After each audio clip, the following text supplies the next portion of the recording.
बिस्मिल्लाहिर्रहमानिर्रहीम। आज हम बात करने जाएंगे जावास्क्रिप्ट के ऊपर very quickly very simply in this small session, जिसके अंदर हम जावास्क्रिप्ट के बेसिक कोर्स फॉर जो है बेसिक टॉपिक्स जो हैं 10 से 15 उनको हम कंप्लीटली कवर करेंगे विथ बेसिक अंडरस्टैंडिंग कि यार हम जावास्क्रिप्ट इस्तेमाल कैसे करते हैं। ठीक है, जावास्क्रिप्ट क्या है, क्यों है, ये हमें बेसिकली पता है। अगर हम पढ़ रहे हैं तो हमें ये आइडिया क्लियर हो जाना चाहिए कि यार अच्छा जावास्क्रिप्ट क्या है, वेब के लिए इस्तेमाल होती है, HTML CSS के साथ मिलकर काम करती है, पेजेस को इंटरैक्टिव बनाती है। जावास्क्रिप्ट की खुसूसियत ये है कि वो ऑब्जेक्ट ओरिएंटेड कॉन्सेप्ट पे चलते हुए हमें ऑब्जेक्ट्स का एक एग्जांपल देती है, ऑब्जेक्ट्स की एक फैसिलिटी प्रोवाइड करती है, जिसके तहत हम अपने वेब पेज को एज अ ऑब्जेक्ट के तौर पे डील करते हैं।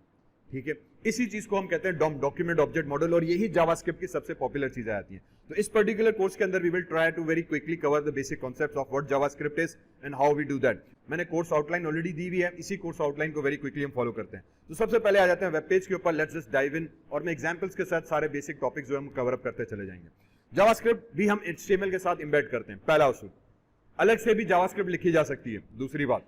ठीक है, मैं जावास्क्रिप्ट को अलग फाइल में भी लिख सकता हूं, हमने कह दिया ठीक। मैं उमूमन जावास्क्रिप्ट को HTML के साथ कंबाइन करके लिख रहा होता हूं। जावास्क्रिप्ट का एडवांटेज ये मिलता है कि जावास्क्रिप्ट के थ्रू मैं HTML के कंटेंट को चेंज भी कर सकता हूं, मॉडिफाई कर सकता हूं, अपडेट कर सकता हूं, मैं HTML के एलिमेंट्स ऐड भी कर सकता हूं। यही वजह है कि JavaScript has become much more popular and more advance in various different forms. तो जो Node.js, React.js एडवांस फॉर्म में उसका बनाने की वजह ये बनी कि यार जावास्क्रिप्ट से सिर्फ आप एक इंटरेक्शन नहीं बल्कि पूरा का पूरा वेब पेज क्रिएट कर सकते हो। तो वो वेब पेज को बड़ी स्ट्रक्चरली और इजीली बनाने के लिए इवन जावास्क्रिप्ट AngularJS और React.js में इस्तेमाल किया जाता है। हमारा काम है फिलहाल बिस्मिल्लाहिर्रहमान करते हुए बेसिक से अंडरस्टैंड करना कि यार है क्या, शुरू कहां से कर रहे हैं। पहला दिन है मेरा, तो मैं आ गया इधर। सबसे पहले जावास्क्रिप्ट के लिए हमें स्क्रिप्ट टैग की जरूरत पड़ती है। पहला असूल जावास्क्रिप्ट को याद रखने के लिए यार जावास्क्रिप्ट में काम करना है, हमने कह दिया जी बिल्कुल जावास्क्रिप्ट में अंदर काम करना है, तो कहा यार स्क्रिप्ट टैग लगाना पड़ेगा। जैसे CSS के लिए स्टाइल का टैग था, CSS के लिए स्टाइल का टैग है, हमने कहा सही है। जावास्क्रिप्ट के लिए हम कहते हैं कि यार मुझे जो है वो बेसिकली स्क्रिप्ट का टैग चाहिए। Every time I need to write a JavaScript, मैं स्क्रिप्ट का टैग लिखूंगा। इस स्क्रिप्ट टैग के अंदर अब हम सबसे पहले लिख लेते हैं फॉर एग्जांपल console.log। ठीक है, और मैंने यहां पे नाम दे दिया इसका इन्वर्टेड कोटेशंस हेलो जावा SCRIPT, और जावास्क्रिप्ट आ गया हमारे पास। ठीक है, तो ये मेरे पास बेसिक पहला कोड आ गया जावास्क्रिप्ट का console.log के ऊपर, और यहां पे semicolon the. Now this becomes your first JavaScript statement. Statement क्या हुआ, जावास्क्रिप्ट की सिंगल लाइन, एक कोड को हम स्टेटमेंट कहते हैं, ending with a semicolon. JavaScript में सेमीकोलन देना भी लाजमी है। कंसोल बेसिकली जावास्क्रिप्ट का एक ऑब्जेक्ट हो गया। जैसे हमने कहा जावास्क्रिप्ट की सबसे बेहतरीन चीज ये कि ये आपको ऑब्जेक्ट्स प्रोवाइड करता है, बिल्ट इन ऑब्जेक्ट्स हैं, जिसके तहत हम अपने ब्राउजर को कंट्रोल करते हैं। ब्राउजर में पूरा browser as a user interface window आ गई, वेब पेज जो यूजर को नजर आ रहा है वो आ गया, इसका कंसोल लॉग आ गया जो ब्राउजर में आ रहा होता है। इस तरह से जितने भी एलिमेंट्स आपके ब्राउजर के अंदर हैं HTML से CSS के, वो सब के सब हम जावास्क्रिप्ट के साथ कंट्रोल कर सकते हैं। इसी वजह से it has become very much popular. इसीलिए हम गेम्स बना रहे हैं जावास्क्रिप्ट के थ्रू, क्योंकि वो सब कुछ चीजें कंट्रोल कर रहे हैं। इस वक्त हमने सिंपल एक सिंगल लाइन स्टेटमेंट लिखी है स्क्रिप्ट टैग के अंदर, Ctrl+S किया, मैंने लाइव प्रीव्यू ऑन करके ब्राउजर के ऊपर चले गए। ठीक है, तो हमने ये पेज बेसिकली अपना ओपन करा दिया। मेरे पास जावास्क्रिप्ट क्रैश कोर्स आया, ये वाला तो वर्ड आया ही नहीं जो अभी हमने यहाँ पे जनरेट कराया था। ओके, ठीक है, कोई मसला आ गया। तो console.log में गए, हेलो जावास्क्रिप्ट हमने ओपन किए, ये वाला स्टेटमेंट कहाँ चली गई, तो ये वाली स्टेटमेंट हमारे पास चली गई है यहाँ पे। तो मैं ब्राउजर पे वापस अपने कोड पर आ गया, इतनी विंडोज क्यों खुली है। ठीक, यहाँ पे आके मैं Ctrl+Shift+I प्रेस करूंगा। Ctrl+Shift+I प्रेस किया तो हमारे पास इंस्पेक्टर एलिमेंट ओपन हो गया। Every browser has something called an inspector element. Developer mode कह लें, डेवलपर टूल्स कह लें, इंस्पेक्टर एलिमेंट कह लें, हर ब्राउजर के पास ये चीज मौजूद है। कॉमनली Ctrl+Shift+I से इसको हम एक्सेस कर रहे होते हैं। यहां पे बाय डिफॉल्ट आपको एलिमेंट्स दिखाए जाते हैं, मींस कोई भी दुनिया का वेब पेज हो आप उसका HTML CSS कोड पढ़ सकते हो। ठीक है, यहां से हम उसके हर वेब पेज के दुनिया के HTML CSS कोड पढ़ सकते हैं। तो फॉर एग्जांपल अगर मैं इसको खोल रहा हूं, Ctrl+Shift+I प्रेस किया तो ये मेरे पास इसका CS कोड आ गया पूरा का पूरा। यही चीज हम कहते हैं कि HTML का कोड क्यों डिफरेंट है बाकी प्रोग्रामिंग से, कि HTML CSS जावास्क्रिप्ट का कोड क्लाइंट साइड कोडिंग कहलाती है। क्लाइंट साइड का मतलब ये कि ये कोड पूरा का पूरा क्लाइंट को भेजा जाता है, क्लाइंट के पीसी के ऊपर कोड एग्जीक्यूट होता है। जावा पे मैं काम कर रहा हूं, पाइथन में कर रहा हूं, मैं उसकी एग्जीक्यूटेबल्स बना सकता हूं। विंडोज का आप कोड आपको नहीं मिलता, आपको एक एग्जीक्यूटेबल EXE मिलती है। माइक्रोसॉफ्ट वर्ड या ब्राउजर मैंने खोला तो वो EXE है, मैंने EXE पे डबल क्लिक किया तो सॉफ्टवेयर रन हो गया, पीछे सोर्स कोड हमें नहीं मिला हुआ। जावा का भी हमने कोडिंग की, कंपाइल करते हैं तो बाइट कोड फाइल जनरेट होती है, बाइट कोड को फिर हम JVM को देते हैं जो उसको रन करता है जार फाइल बनाकर। ये जावा का एक फंडामेंटल प्रिंसिपल आया था।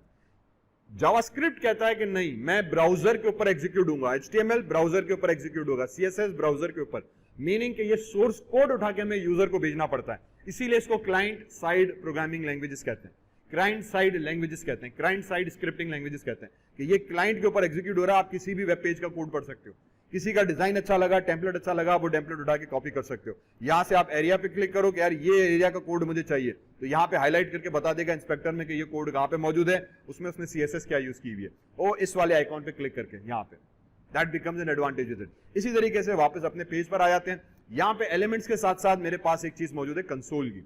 ये वो कंसोल है जो जावास्क्रिप्ट कंट्रोल करते हैं। तो जब हमने ऑब्जेक्ट बनाया था कंसोल का, बेसिकली इस कंसोल ऑब्जेक्ट के पास आपके ब्राउजर, कोई भी ब्राउजर हो दुनिया का, उसका कंसोल आ जाता है। अब इस कंसोल के ऊपर हम जो काम करना चाहे कर सकते हैं। तो मैंने कंसोल पे .log प्रिंट करा दिया हेलो जावास्क्रिप्ट, तो मेरे पास जावास्क्रिप्ट प्रिंट होकर आ गया। ये एक तरीका है जावास्क्रिप्ट को प्रिंट करा के यूज कराने का। दूसरा तरीका हम आपके बात करते हैं कि यार अब मैं जावास्क्रिप्ट का ये एक कोड है, अब मुझे कुछ और भी काम करना है, तो मैं क्या करूंगा, यहां पे आ गया, एक मैंने पैराग्राफ टैग बना दिया। ठीक है, इस पैराग्राफ को हम एक पैरामीटर देते हैं ID is equals to for example demo, और इसमें मैंने अभी फिलहाल टेक्स्ट कुछ भी नहीं लिखा, सिंपल एक पैराग्राफ टैग बना दिया। टैग बनाने के बाद मैं यहां पर आया और अब मैंने एक और ऑब्जेक्ट यूज किया, document dot gate element by ID, bracket start किया, कोटेशंस दी और हमने इसको कह दिया शहजादे डेमो को पकड़ के ले आओ। अब हमने क्या किया, अब मैंने एक और ऑब्जेक्ट यूज किया डॉक्यूमेंट का। इस डॉक्यूमेंट के पास आपके बॉडी के अंदर जितने भी टैग्स हैं वो इस डॉक्यूमेंट्स के पास आ जाएंगे। जितने भी टैग्स आपकी बॉडी के अंदर इस्तेमाल किए हुए वो यहां पे आ जाएंगे। दूसरे इसको समझने का ये है कि बॉडी के अंदर जो भी चीज आती है वो एक्चुअली आपके ब्राउजर पर आ जाती है।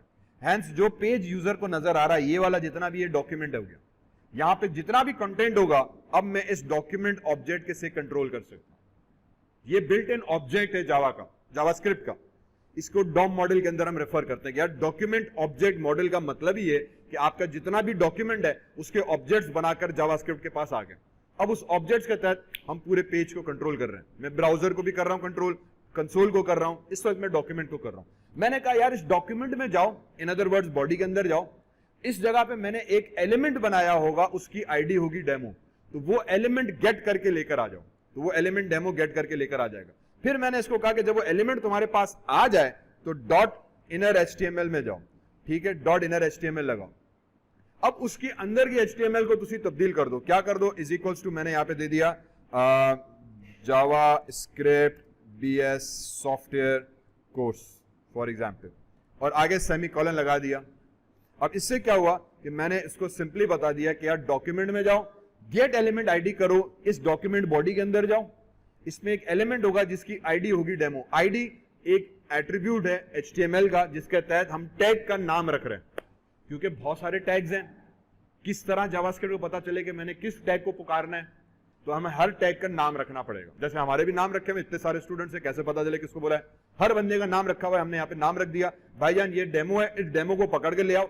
अब इस डेमो के अंदर एक और डॉट लगाया, एक और फंक्शन कॉल किया, बिल्ट इन फंक्शन है इनर डॉट HTML, इस डेमो के अंदर ही HTML को तब्दील करो। कैसे तब्दील करो, is equals to quotation mark से हमने स्ट्रिंग दे दी। अब जब इसको मैं सेव कराऊंगा, मैं ब्राउजर के ऊपर गया, इसको रिफ्रेश किया तो जावास्क्रिप्ट BS सॉफ्टवेयर कोर्स आ गया। ये जावास्क्रिप्ट का दूसरा तरीका है आउटपुट जनरेट कराने का।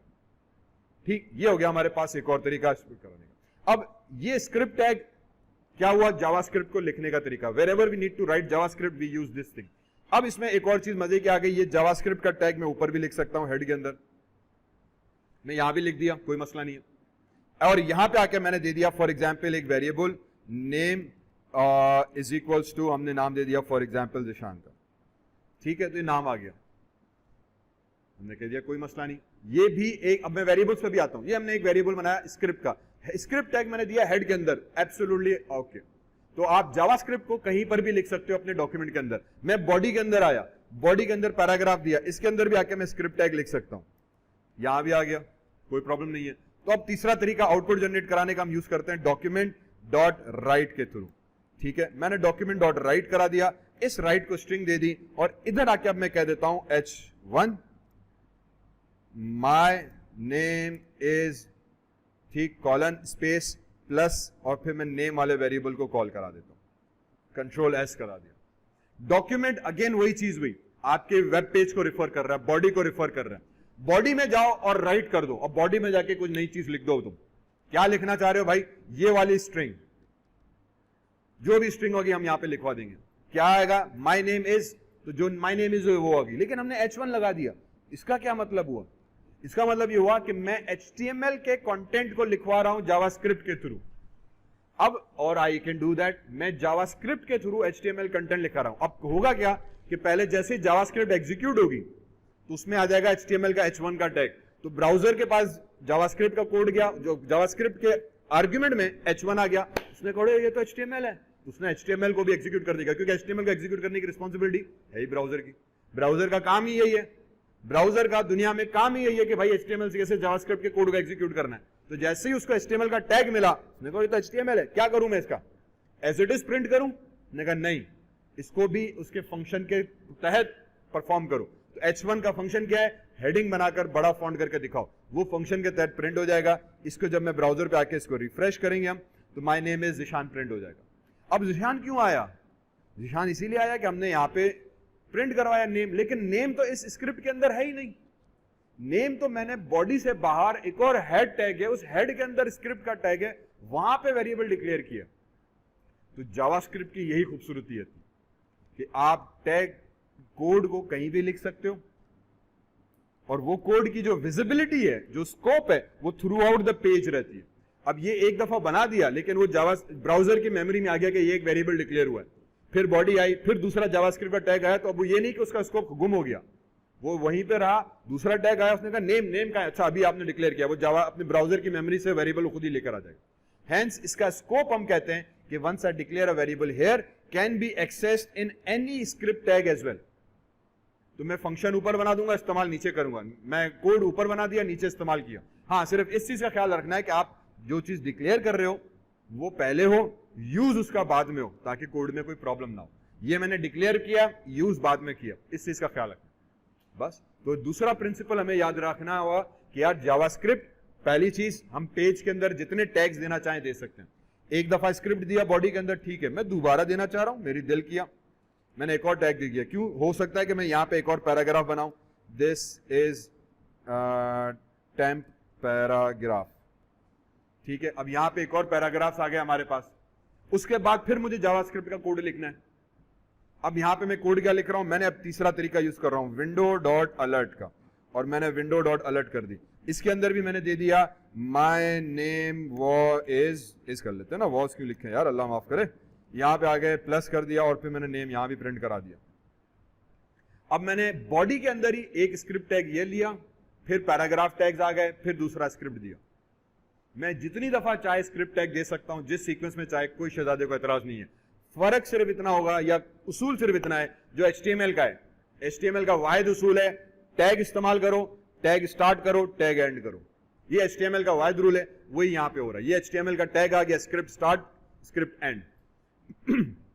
इसको एंड नहीं करेंगे तो अब जावास्क्रिप्ट एतराज करेगा। मैंने फॉर एग्जांपल एंड नहीं किया, फिर दूसरा स्क्रिप्ट टैग आ गया, फिर जावास्क्रिप्ट आ गई, कंट्रोल S मारा। अब इसका आउटपुट में क्या आना चाहिए?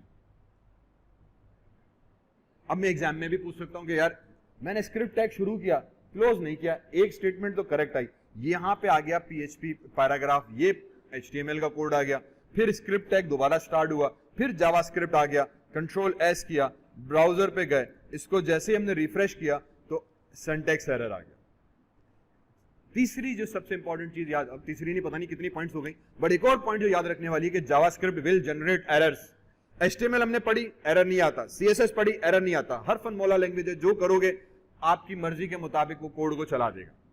आपके मर्जी के मुताबिक आउटपुट शायद उस तरीके से ना आए, लेकिन वो कोड आपको बना के दे देता है। यहां पे कहता नहीं मैं एरर दूंगा भाई, एरर दूंगा मैं, और वो कंसोल के ऊपर हमारे पास एरर आ जाता है कि यार यहां तक तो बात समझ में आई, उसके बाद तुम्हारी बात मेरे समझ में नहीं आई कि तुम क्या करना चाह रहे हो। क्यों? क्योंकि मैंने टैग को क्लोज नहीं किया। तो इसीलिए जावास्क्रिप्ट के पॉइंट्स में स्क्रिप्ट टैग स्टार्ट किया, एंड किया, फिर HTML आ गया, फिर स्क्रिप्ट टैग एंड किया, क्लोज किया। यहां पर आ गए window dot alert. Window dot alert, अब विंडो क्या है? एक और ऑब्जेक्ट। मैंने कंसोल की बात की, मैंने विंडो की बात और डॉक्यूमेंट की बात की, ये दो ऑब्जेक्ट्स हमने अभी पढ़े, और भी बहुत ऑब्जेक्ट हैं, उसमें तीसरा ऑब्जेक्ट है विंडो का। विंडो बेसिकली हमारे ब्राउजर को कंट्रोल करता है ओवरऑल। तो जो यूजर इंटरफेस का ब्राउजर है ना, उसको कंट्रोल करता है। इस विंडो के पास इस ब्राउजर के फंक्शंस हैं, ब्राउजर को कंट्रोल करने के लिए, ब्राउजर का कलर चेंज करना है, स्क्रॉल बार चेंज करना है, आइकॉन्स चेंज करने हैं, वगैरह वगैरह बहुत सारी चीजें हम कर सकते हैं। तो विंडो का ऑब्जेक्ट आ गया। इसमें मैंने एक फंक्शन यूज किया अलर्ट का, कंट्रोल एस किया, एरर खत्म किया, रिफ्रेश किया, तो मेरे पास अब ये ब्राउजर की तरफ से एक पॉपअप मैसेज आ गया कि भाईजान माय नेम इज जिहान। हमने कह दिया जबरदस्त कहानी भाई, मुझे पता था, क्लिक ओके करेंगे, बाकी आउटपुट आपका जनरेट हो जाए। Got it? जबरदस्त। तो जावास्क्रिप्ट को यूज करने का हमारे पास पहला उसूल, स्क्रिप्ट टैग यूज करो। आउटपुट जनरेट कराने के 4 स्टैंडर्ड तरीके हम बात करते हैं, console.log, document.write, window.alert और document.get element by id inner HTML। ये चौथा तरीका है जिसके तहत हम आउटपुट जनरेट कराते हैं ब्राउजर के ऊपर। ठीक है, तो ये 4 स्टैंडर्ड तरीके हैं, किसी भी तरीके से आप आउटपुट जनरेट करा सकते हो। console.log उमूमन डेवलपर के लिए होता है, यूजर को नजर नहीं आता, रिमेंबर। तो कंसोल हम यूजर ब्राउजर डेवलपर अपने लिए यूज करता है लॉग फाइल जनरेट वगैरह कराने के लिए। बस ये बेसिक कॉन्सेप्ट अगर हम एक समझ में आ गए कि अच्छा यार जावास्क्रिप्ट चल कैसे रही है, आउटपुट कैसे आ रहा है, अब आ जाते हैं आगे कोड के ऊपर कि यार अब what are the next things that we can do with JavaScript. तो सबसे ऊपर हमारे पास वेरिएबल डिक्लेरेशन आ गई। जो मेन चीज हमारे पास आती है वेरिएबल डिक्लेरेशन। फॉर एग्जांपल मुझे ये वेरिएबल नहीं चाहिए, मैं डिलीट भी कर सकता हूं, मैंने कमेंट कर दिया, तो जावास्क्रिप्ट में कमेंट्स करने के लिए डबल \, या अगर मल्टी लाइन कमेंट्स हैं, फॉर एग्जांपल मुझे ये वाला स्क्रिप्ट पूरा कमेंट करना है, तो मैं जावास्क्रिप्ट के अंदर आ जाऊंगा, \* लगाया और डॉक्यूमेंट्स के अंदर आए, * किया, तो ये मल्टी लाइन कमेंट हो गया। दिस विल बेसिकली मीन कि जितना भी कोड हमारे पास होगा वो ऑटोमेटिकली हमारे पास 3, 4, 5 लाइनें है ना, तो वो सब की सब इस लाइन में आ जाएगा। तो कमेंट्स भी जावास्क्रिप्ट में मौजूद हैं। कमेंट मींस कभी कोड जावास्क्रिप्ट एग्जीक्यूट नहीं करेगा, ये सिर्फ डेवलपर के लिए सोर्स कोड में मौजूद रहेगी। मैं बाद में हटा सकता हूं, चेंज कर सकता हूं, वैलिडेशन के लिए, एरर रिमूव करने के लिए, इंस्ट्रक्शन के लिए हम सिंगल लाइन कमेंट या डबल लाइन कमेंट दे दिए। ठीक है, हमने कह दिया, चलें ये बात भी हुई। आगे बढ़ते हुए आ जाते हैं वेरिएबल्स के ऊपर। जावास्क्रिप्ट में वेरिएबल्स डिक्लेयर करने के 4 तरीके।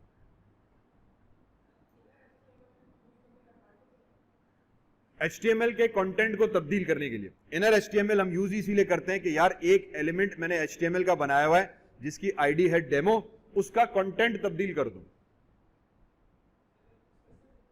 कि सिर्फ स्पेसिफिक का। अब इसमें हो सकता है कि मैं फाइल नेम उठा रहा हूं, कंटेंट चेंज कर रहा हूं, मैंने पिक्चर पे क्लिक किया तो मेरी जो पिक्चर थी अब वो यहां पे शो करो। तो जो पिक्चर आपकी शो होती है ना, वो इसी तरीके से होती है कि मैंने पिक्चर सेलेक्ट करके ओके किया, अब जब ओके करेंगे तो जो यूजर ने पिक्चर सेलेक्ट की है वो उठाओ और जो इमेज वाला आइकॉन है उसको रिप्लेस कर दो। तो यहां तो सिर्फ मैंने अभी पहला एक एग्जांपल कराया जिसमें हमने HTML के कंटेंट को तब्दील किया। आप पिक्चर चेंज कर सकते हो, आप फेसबुक पे जाते हो, लाइक करते हो, लाइक ब्लू हो जाता है, तो आपके क्लिक करने के बाद वो बटन उसका चेंज हो गया। तो ये क्या हुआ, HTML के कंटेंट तब्दील हुआ। आपने हार्ट पे क्लिक किया तो उस पर दिल आ गया, तो वो दिल कैसे आ रहा है, वो जावास्क्रिप्ट के थ्रू आ रहा है कि कंटेंट तब्दील हो रहा है बेस्ड ऑन यू। आपने क्लिक किया तो आजकल फेसबुक पे तो पूरी पट्टी आ जाती है, लाइक, डिसलाइक, रोना धोना, सारे 4-5 फेस आ जाते हैं। तो वो जो पॉपअप होकर आ रही है वो कब आ रही है, जावास्क्रिप्ट जब आप क्लिक करोगे तो वो जावास्क्रिप्ट के थ्रू आ रही है। फिर जब मैं किसी एक ऑप्शन पे क्लिक करता हूं तो नीचे वाला ऑप्शन चेंज हो जाता है, तो वो कंटेंट तब्दील हो रहा है। तो ये सिर्फ एक टेक्स्ट चेंज करने की बात नहीं है, जावास्क्रिप्ट के थ्रू मैंने कहा आप बहुत सारी चीजें कर सकते हो। पूरा HTML कंटेंट आपका चेंज हो रहा होता है। पेज को लाइक करते हैं, मैं कमेंट पे क्लिक किया तो पूरे कमेंट की पट्टी खुल जाती है नीचे, पहले नहीं आई थी। जैसे कमेंट पे क्लिक किया आप कमेंट की पट्टी आई, तो पहले नहीं था, अब क्यों आई है, कैसे आई, जावास्क्रिप्ट के थ्रू, कि वो एलिमेंट पहले हिडन थे, जैसे ही ओके किया जावास्क्रिप्ट ने उसको विजिबल किया तो आपका टेक्स्ट आ गया। आपने टेक्स्ट लिखकर एंटर किया तो टेक्स्ट वहां पे ऊपर पॉपअप हो गया। ये कैसे हुआ, जावास्क्रिप्ट और हमारे पास AJAX वगैरह के थ्रू हम काम करते हैं। प्राइमरीली अगेन जावास्क्रिप्ट ही है, फिर बैकएंड पे इसकी बहुत सारी और टेक्नोलॉजीज हैं, jQuery, AJAX वगैरह, वो यूज करके भी हम पेज को उस सेक्शन को रिफ्रेश करके वो डेटा अपडेट किया जाता है। सो आइडिया सिंपली वही है, मैंने वही कहा एडवांस लेवल बहुत सारी चीजें। फिलहाल हम बेसिक से स्टार्ट कर रहे हैं कि यार एलिमेंट आईडी से मैं ये हरकत कर रहा हूँ, डेटा को चेंज कर रहा हूँ। गेट एलिमेंट हम प्राइमरी इस्तेमाल करते हैं एलिमेंट को ढूंढने के लिए कि यार चेंज करना किसको है, फिर उसमें क्या करना चाह रहे हैं, बहुत सारी चीजें। ठीक है, ये इनर HTML एक मेथड है, ऐसे और बहुत सारे हैं। आ जाते हैं वेरिएबल्स के ऊपर। वेरिएबल्स में आगे हम एक यूज करते हैं लेट। पहली चीज ये कि मैं x = 10 ये भी कर सकता हूं, वैलिड है, okay, no problem with that. तो बगैर कोई प्रीफिक्स के मैं वेरिएबल डिक्लेयर कर सकता हूं जावास्क्रिप्ट के अंदर। दूसरा मैं var लिख सकता हूं कि वेरिएबल है y = 23, ये भी ओके, कोई मसला नहीं है। तीसरा तरीका है मैं लेट लिख सकता हूं नेम = मैंने यहां पे दे दिया फॉर एग्जांपल जिशान, तो ये तीसरा तरीका आ गया। वार के साथ भी, लेट के साथ भी, और चौथा हम यूज करते हैं कांस्टेंट का। ठीक है, कांस्टेंट क्लास इसको कह देते हैं माय क्लास = हम यहां पे दे दिया BS सॉफ्टवेयर। ठीक है, ये 4 तरीके हो गए वेरिएबल क्रिएट करने के। बात टेक्निकली बात एक ही है, आप बगैर कोई प्रीफिक्स लगाए वेरिएबल क्रिएट कर सकते हो जावास्क्रिप्ट में, आप वार लगा के कर सकते हो, आप लेट लगा के कर सकते हो, आप कांस्टेंट लगा के कर सकते हो। डिफरेंस कहां पे आता है? डिफरेंस यहां पर आता है कि फॉर एग्जांपल मैंने एक और वेरिएबल क्रिएट किया लेट, बल्कि लेट नहीं, पहले वार करते थे, वार y is equals to now 45. What will be the output of this Shehzada code? Document dot write, मैंने यहां पे करा दिया और यहां पे मैंने दे दिया string answer is plus y। ये क्या प्रिंट करेगा? अब मैंने आपसे क्वेश्चन पूछ रहा हूं, ठीक, क्या प्रिंट करेगा? ऑप्शंस मैंने दे देता हूं, एरर आएगा, एरर आएगा, ठीक, एरर नहीं आएगा। अगर ये जावा होती एरर आता, C++ होती एरर आता, C# होती एरर आता। स्टैंडर्ड कन्वेंशनल प्रोग्रामिंग में ये एरर है। जावास्क्रिप्ट कहता मैं नहीं दे रहा एरर, मेरी मर्जी, क्योंकि आप प्रोग्रामर हो, अकलमंदी से काम कर रहे हो। तो अगर आपने वेरिएबल y ऊपर डिक्लेयर किया हुआ है, दोबारा वेरिएबल y डिक्लेयर कर रहे हो, तो शायद आप अकल से काम ले रहे हो, प्रोग्रामर आप हो, तो ये चीज अलाउ करेगा, 45 प्रिंट करेगा, एरर नहीं देगा, ठीक। क्यों? क्योंकि वो कहता है कि ये वेरिएबल डिक्लेयर हुआ, ये उसकी वैल्यू आपने इनिशियलाइज की, ये दोबारा रीडिक्लेयर हुआ वेरिएबल और उसको नई वैल्यू मिली, ये अलाउड है। वेरिएबल के साथ ये चीज अलाउड है। यही चीज x के साथ भी अलाउड है। x इज इक्वल्स टू, अब मैंने इसको चेंज कर दिया 45, x भी सही है, यहां x एक वैल्यू दी, अब ये कहेगा यार आपने इसको दोबारा से नई वैल्यू दे दी, कोई मसला नहीं है, तो हम कर सकते हैं। तो ये भी अलाउड हुआ, ये भी अलाउड हुआ। गड़बड़ तब आती है जब मैं let name, name is equals to, अब मैं नेम को तब्दील कर दूं, फॉर एग्जाम्पल IICT कर लेते हैं, ठीक है। अब जावास्क्रिप्ट एरर उठाएगा, अब वो ये कहेगा कि यार लेट और वार में फर्क यही है कि वार को आप दोबारा डिक्लेयर कर सकते हो, लेट को आप दोबारा डिक्लेयर नहीं कर सकते। ये हमारे पास 2015 के बाद जो लेटेस्ट अपडेट आई थी, उसके बाद से ये चेंजेस आई हैं। 2015-16 से पहले लेट नहीं था, सिर्फ वार होता था, काम सारा चुका हुआ था, कोई मसला नहीं था।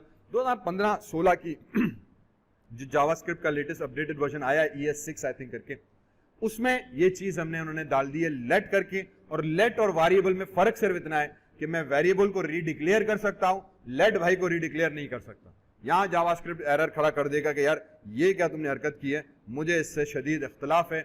Identifier name has already been declared. Console हम खोल के रखते हैं जावास्क्रिप्ट में, जब भी काम करते हैं एरर यहां पे आ रहा होता है हमारे पास कि बाकी सब काम अपनी जगह पे है, लेकिन क्योंकि एरर आ गया तो एक और चीज नोट करो, एरर आने के बाद बाकी का कोड आपका एग्जीक्यूट नहीं हुआ, क्योंकि वहीं पर रुक गया जावास्क्रिप्ट, उसने एग्जीक्यूशन ब्राउजर की भी रोक दी। देखा यार ये क्या हरकत कर दी, तो एरर है, एरर पहले खत्म करो फिर आगे बढ़ूंगा। HTML ये नहीं करता था, टैग गलत है, आउटपुट में शायद फर्क आ जाए, लेकिन पूरा कोड एग्जीक्यूट जरूर होता था, आखिरी वाला टैग भी अपना आउटपुट जनरेट करता था। जावास्क्रिप्ट में ये मजाक नहीं है, वो कहता नहीं बाबा ये मजाक मेरे साथ नहीं। एरर आ गया, ये एरर जनरेट करके दे दिया, नाम भाई आपने ऑलरेडी बना चुके हो, वार के साथ नहीं दिया, लेट के साथ उसने एतराज उठाया। अब मैंने नेम 2 कर दिया, उसने कह दिया यार आड़ कोई मसला नहीं है, कान चुप के रखो, अब ठीक, तो मेरा नाम फिर वहां पे प्रिंट करा दे, ठीक है। ये चीज हमारे पास 2 डिफरेंस आ गया। कांस्टेंट का सिर्फ मतलब ये कि ये वेरिएबल कांस्टेंट हो गया, इसकी वैल्यू अब आप तब्दील नहीं कर सकते, वेरिएबल की वैल्यू अब आप तब्दील नहीं कर सकते। मैं वार की वैल्यू चेंज कर सकता हूं, मैं लेट की वैल्यू चेंज कर सकता हूं। फॉर एग्जाम्पल मैंने लेट हटा दिया, अब मैंने सिर्फ नेम लिखा, ये चीज अलाउड हो गई, ठीक, ये चीज अलाउड हुई क्योंकि आपने लेट से नेम बनाया, उसकी वैल्यू दी, अब इस वेरिएबल की वैल्यू आप चेंज कर रहे हो, ये चीज अलाउड है। ये वेरिएबल रीडिक्लेयर करना नहीं हुआ, उसकी वैल्यू रीअसाइन करना हुआ, तो आप वैल्यू को रीअसाइन तो कर सकते हो, चेंज नहीं कर सकते। उसने कहा यार ये चीज ओके, इस पे एतराज नहीं है। कांस्टेंट में ये चीज भी एतराज पे है कि my class is equals to, मैंने चेंज कर दिया मॉर्निंग में, ठीक है। अब वो एतराज कर देगा भाई ये तो कांस्टेंट बनाया हुआ है, इसको क्यों चेंज कर रहे हो, एरर, असाइन कांस्टेंट वेरिएबल, ये कांस्टेंट वेरिएबल को आप तब्दील नहीं कर सकते, ठीक है। तो ये हमारे पास एक और एस्पेक्ट आ जाता है वेरिएबल्स का। इसके बाद फिर हम इसमें आ जाते हैं अर्थमेटिक ऑपरेटर्स के ऊपर, रिलेशनल ऑपरेटर्स के ऊपर। रिलेशनल ऑपरेटर्स में हमारे पास अर्थमेटिक ऑपरेटर्स में क्या आ जाती है चीज कि हम इसमें ये सब आउटपुट हो गया, कमेंट्स हो गए, वेरिएबल्स की बात हो गई, लेट कांस्टेंट हो गया, अर्थमेटिक ऑपरेटर्स पर आ जाते हैं। अब अगले टॉपिक में अर्थमेटिक ऑपरेटर्स में हम सिंपली क्विकली प्रोसेस करते हैं, we have plus minus multiply divide. तो जैसे बाकी प्रोग्रामिंग में है प्लस माइनस मल्टीप्लाई डिवाइड हम कर सकते हैं। तो मुझे आई थिंक इसकी एग्जांपल कराने की जरूरत नहीं है। प्लस माइनस का मतलब ये कि मैं प्लस 45, तो ये प्लस ऑपरेटर हो गया। तो हम जावास्क्रिप्ट में भी प्लस माइनस मल्टीप्लाई कर सकते हैं, असाइनमेंट ऑपरेटर यूज कर सकते हैं। ये सारे ऑपरेटर्स हमारे पास वैलिड है, ठीक है। मल्टीप्लीकेशन के, डिवाइड के, इंक्रीमेंट डिक्रीमेंट ऑपरेटर्स सारे वैलिड हैं। इंक्रीमेंट डिक्रीमेंट का मतलब ये कि मैं यहाँ पे y कर दिया और y प्लस प्लस कर दिया, कि y की करंट वैल्यू उठाओ उसमें आप प्लस प्लस कर दो, तो जो y की वैल्यू होगी उसमें प्लस 1 हो जाएगा, ये इंक्रीमेंट ऑपरेटर कहलाता है। तो y की करंट वैल्यू उठाई, उसमें हमने कहा प्लस 1 कर दो, उसने कहा प्लस 1 कर दिया। फिर आ जाते हैं असाइनमेंट ऑपरेटर्स के ऊपर। What are assignment operators in JavaScript? Simply equal to x की वैल्यू y की वैल्यू x को असाइन कर दो, तो ये असाइनमेंट ऑपरेटर कहलाता है। Plus is equals to is known as shorthand operator, कि मींस एक वेरिएबल की वैल्यू दूसरे में असाइन करना, तो x plus equals to y। इसका मतलब ये हुआ कि मेरे पास x की वैल्यू उठाओ, उसको y के साथ प्लस करो और दोबारा उसको x में असाइन कर दो। तो if I come back here और इस सब को उठा के मैंने हटा दिया, और इसका भी मैं एग्जांपल खत्म कर देते हैं। यहाँ पे x की वैल्यू आ गई 2, फॉर एग्जांपल सिंपल कर लेते हैं, 10 आ गई मेरे पास, y की वैल्यू आ गई 2। अब मैं यहाँ पे करूंगा कि भाई variable ans is equals to x plus equals to y semicolon, ठीक है। ये चीज आ गई, सॉरी ये चीज आ गई, ठीक है। अब इसका मतलब क्या हुआ कि x की वैल्यू उठाओ, उसको प्लस करो y के साथ और वापस जो जवाब आएगा उसको x को असाइन कर दो। अब जब यहां पे आके मैं x को प्रिंट कराऊंगा तो हमें क्या प्रिंट करना चाहिए, ठीक है। ब्राउजर पे आ जाते हैं, रिफ्रेश किया तो 12 प्रिंट किया उसने। 12 क्यों प्रिंट किया? क्योंकि x की वैल्यू हमारे पास 10 थी, उसको आके हमने कह दिया कि भाईजान x की वैल्यू 10 थी, तो 10 की वैल्यू उठाओ, उसमें 2 को प्लस करो, जो भी जवाब आएगा वो वापस x को असाइन कर दो, तो वो वापस वैल्यू x को असाइन होगी। तो जब मैंने x को प्रिंट कराया तो वो 10 नहीं, अब नई वैल्यू जो जवाब आया 2 करेगा। तो ये हमारे पास कहलाता है असाइनमेंट इक्वल टू ऑपरेटर। इसका इक्विवेलेंट ये बैठा, x की वैल्यू उठाओ, y के साथ प्लस करो और वापस जवाब x को दो। माइनस भी है, x की वैल्यू उठाओ, y के साथ माइनस करो और वापस x में जवाब करो। इनको हम शॉर्ट हैंड ऑपरेटर्स भी कहते हैं, कि शॉर्ट हैंड के तौर पे ये काम कर रहे होते हैं। इसी तरह से लॉजिकल एंड ऑपरेटर, लॉजिकल और ऑपरेटर्स भी हमारे पास काम करते हैं, ठीक है। फाइनली डेटा टाइप्स आ गए। तो डेटा टाइप्स के बारे में भी हमने यही बात की थी कि जावास्क्रिप्ट के अंदर जो डेटा टाइप्स हम इस्तेमाल करते हैं, हम टेक्निकली डिक्लेयर नहीं करते। जब अपने वेरिएबल बनाते हैं तो जावास्क्रिप्ट खुद ही देखता है कि यार अच्छा अगर ये येलो है तो ये स्ट्रिंग होगी, क्योंकि हमने स्ट्रिंग इन्वर्टेड कोटेशंस के अंदर रखा है। अगर आप नंबर बना रहे हो, इसका मतलब यहाँ पे 16 नंबर उठा रहे हो तो ये नंबर में आ जाएगा। इसी तरह से बिग इंटीजर है, इसी तरह से अगर आप ट्रू दे रहे हो तो ये बूलियन हो जाएगा। कोई डेटा नहीं बता रहे हो तो अनडिफाइंड कहलाएगा। तो जावास्क्रिप्ट में हम डेटा टाइप को सिर्फ समझते हैं कि यार अच्छा ये वो डेटा टाइप्स है जिनका हम इस्तेमाल करते हैं, बाकी वो शहजादा खुद ही कर रहा होता है, ठीक है। तो ये हमारे पास डेटा टाइप। तो we just have to understand कि जावास्क्रिप्ट में स्ट्रिंग डेटा टाइप है, नंबर डेटा टाइप है, बिग इंटीजर है, बूलियन है। एक चीज कहलाती है अनडिफाइंड, जब आपने कोई डेटा नहीं बताया हुआ तो उसको अनडिफाइंड कर लेता है। हमें सिर्फ इस चीज का पता होना चाहिए कि यार ये डेटा टाइप्स हैं, बाकी वो खुद ही कर रहा होता है। अब ये जो वैल्यू अगर 2 आई तो ऑटोमेटिकली इंटीजर हो गया। मैं यहाँ स्ट्रिंग दूंगा तो स्ट्रिंग आ जाएगा, मैं यहाँ पे 2.3 कर दूंगा तो डेसिमल वैल्यू फ्लोट में बन जाएगी। तो हमें सिंपली सिर्फ var या लेड यूज करना है। डेटा टाइप में जो भी वैल्यू आएगी वो भाईजान खुद ही असाइन कर देगा। मैंने कह दिया जबरदस्त कहानी हो गई। फिर इसमें एक मेथड आया था टाइप ऑफ का। क्योंकि हम डेटा टाइप डिक्लेयर नहीं करते तो टाइप ऑफ का मेथड है कि बिल्ट इन जो बताता है मुझे कि ये जो डेटा आपने दिया है ये स्ट्रिंग है, वेरिएबल ये स्ट्रिंग है, ये स्ट्रिंग है, ये इंटीजर है, ये नंबर फॉर्म में, ये नंबर फॉर्म में वैल्यू है। तो ये टाइप ऑफ का मेथड हम यूज करते हैं, जिसको हम वेरिएबल देते हैं या कोई डेटा देते हैं जिसको ये बताता है कि यार इसकी डेटा टाइप कौन सी है। सिर्फ डेटा टाइप पता करने के लिए ये टाइप ऑफ का फंक्शन इस्तेमाल करते हैं। उसके बाद आए थे फंक्शंस के ऊपर। Now how do we create functions in JavaScript, ठीक। तो मैं यहाँ पे कोड को वापस इसको किया डिलीट, और ये वाले स्क्रिप्ट को भी हमने उड़ा दिया, इस वाले कंटेंट को भी उड़ा दिया। मैं स्क्रिप्ट हेड में ही आके काम कर रहा हूं। मैं फंक्शन बनाने के लिए फंक्शन का कीवर्ड यूज किया, माय बूलियन करके हमने एक फंक्शन बना दिया और ये चीज बना दी, ठीक है। माय बूलियन करके हमने एक फंक्शन बना दिया, ये चीज कर दी।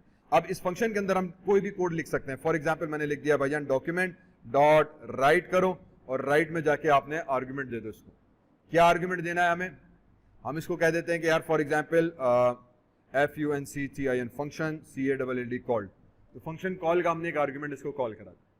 अब ये एक फंक्शन बन गया। जावास्क्रिप्ट में फंक्शन बनाने के लिए हमें फंक्शन कीवर्ड का इस्तेमाल करना पड़ता है। फिर फंक्शन का नेम आ गया और यहाँ पे पैरामीटर 1 पैरामीटर 2 जितने भी पैरामीटर्स होंगे वो स्पेसिफाई करते हैं। अगर कोई पैरामीटर नहीं है ब्लैंक छोड़ दो, ठीक है। इस वक्त मैंने ब्लैंक छोड़ दिया, मेरे पास फंक्शन बना। ये कहलाती है फंक्शन डिक्लेरेशन।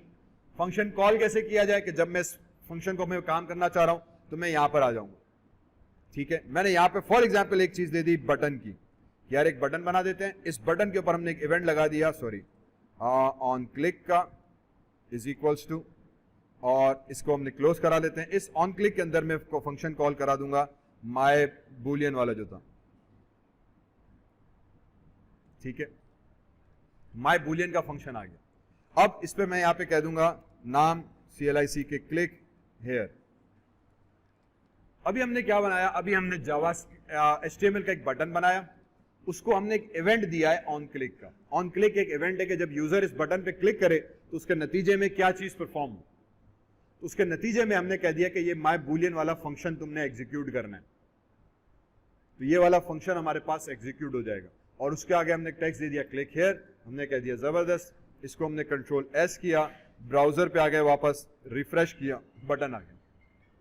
जब क्लिक हेयर किया तो फंक्शन कॉल्ड आ गया, ठीक। अब ये क्या हुआ कि ये हमने फंक्शन बनाया ऊपर, और उस फंक्शन के तहत हमने कहा कि डॉक्यूमेंट डॉट राइट करो, और बूलियन के अंदर उसको फंक्शन को हमने कॉल कराया। अब ये बूलियन जावास्क्रिप्ट का कोड है। नोट करो कि इधर मैंने फिलहाल सेमीकोलन भी नहीं लगाया और स्क्रिप्ट का टैग भी नहीं लिखा। ये एक खुसूसी कंडीशन है कि अगर आप ऑन क्लिक के साथ जावास्क्रिप्ट को पुकार रहे हो तो अब आपको स्क्रिप्ट टैग देने की जरूरत नहीं है।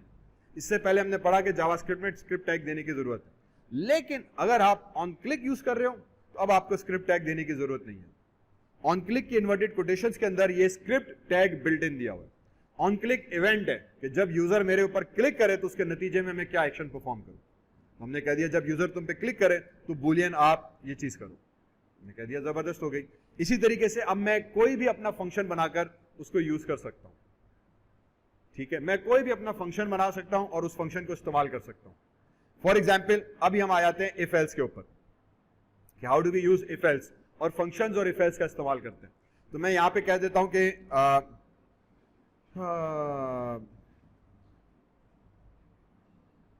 क्या बनाए, चलें एक और हम फंक्शन यहां पे नीचे बना लेते हैं, फंक्शन चेक ग्रेड करके, ठीक है। और हमने एक फंक्शन बना दिया चेक ग्रेड का। इस चेक ग्रेड के अंदर हमने दे दिया कि यार मेरे मार्क्स कितने होंगे तो मुझे वो बताओ, ओके। अब आइडिया ये कि जितने मेरे पास मार्क्स आएंगे उस हिसाब से मैं अपना ग्रेड को कैलकुलेट करूंगा कि मेरा ग्रेड कितना बैठेगा। तो हम जावास्क्रिप्ट में यूज करते हैं something called if marks is less than for example 40, तो क्या करूं मैं, तो फिर यहां पे मैंने आके पहले कह दूंगा कि यार ब्लॉक स्टार्ट करो, ब्लॉक क्लोज, फिर हम यहां पे अपना कोड लिख देंगे। This code can be for example window dot alert bracket start bracket close, और कोड दे दिया यहां पे कि यू हैव फेल्ड, कि जब यूजर अपने मार्क्स देगा इस फंक्शन को कॉल करेगा तो ये आर्ग्यूमेंट आ गया, पैरामीटर आ गया। अब पैरामीटर वक्त भी मैंने ना वार बताया, ना लेट बताया, ना कांस्टेंट बताया, मैंने सिंपली पैरामीटर का नाम दे दिया, कोई मसला नहीं।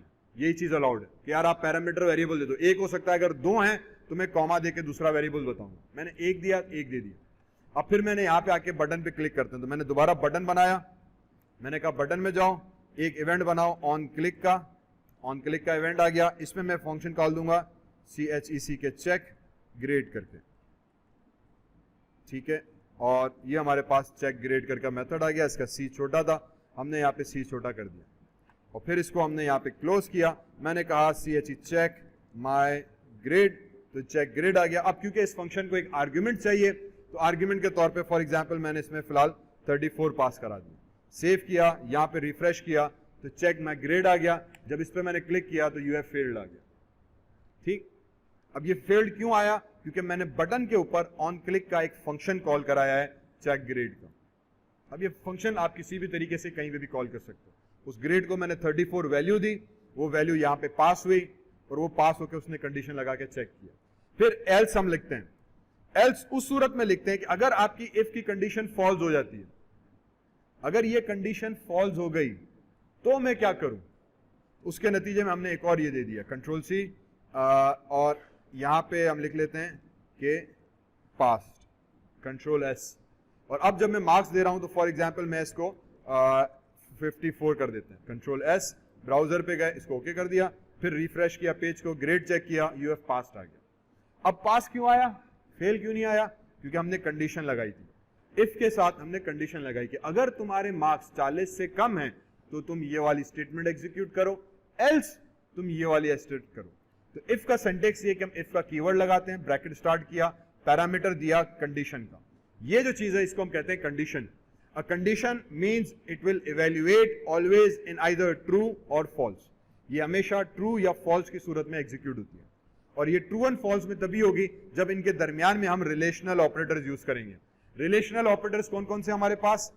Greater than, less than, greater than equal to, less than equal to, not equal to, ये 6 कॉमन हमारे पास रिलेशनल ऑपरेटर्स कहलाते हैं। इक्वल टू, दोनों आपस में बराबर हैं, लेस देन वैल्यू उससे छोटी है, ग्रेटर देन वैल्यू उससे बड़ी है, लेस देन इक्वल टू कि वैल्यू उससे बराबर या छोटी हो, वगैरह वगैरह। तो ये मेरे पास एक कंडीशन आ गई इफ एल्स की।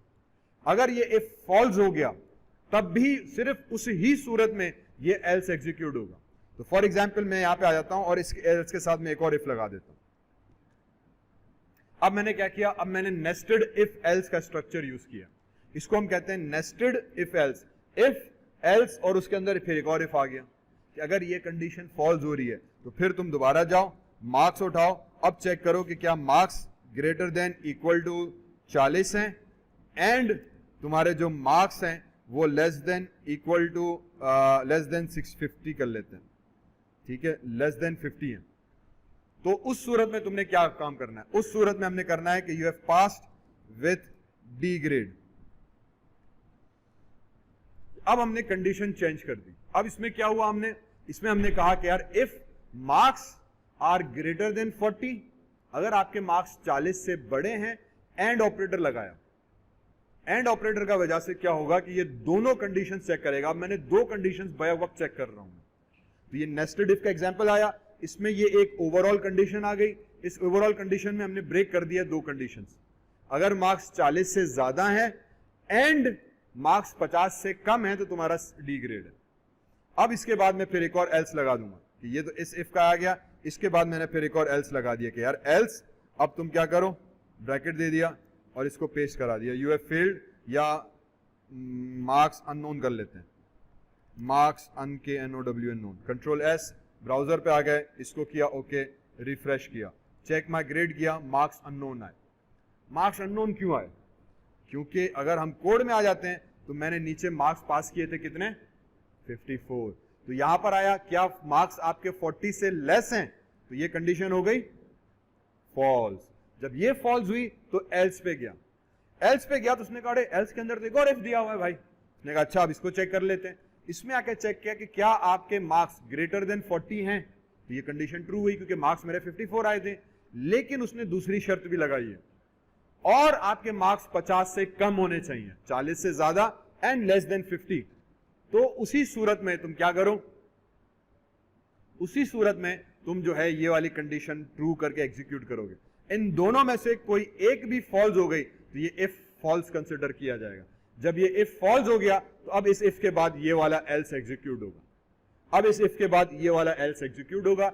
इस एल्स में आके उसने कहा भैया मार्क्स आपके मुझे पता ही नहीं लगे। अगर मैं इसको आके 44 दे देता हूं, फिर ब्राउजर पे आ गया, रिफ्रेश किया, अब मुझे बता रहा है कि आसिफ डी ग्रेड आया। क्यों डी ग्रेड आया? क्योंकि अब मैंने बटन के जो फंक्शन कॉल कराया चेक करने का, उसको 45 दिए थे, ये 40 से अबव हुआ एंड लेस देन 50 हुआ।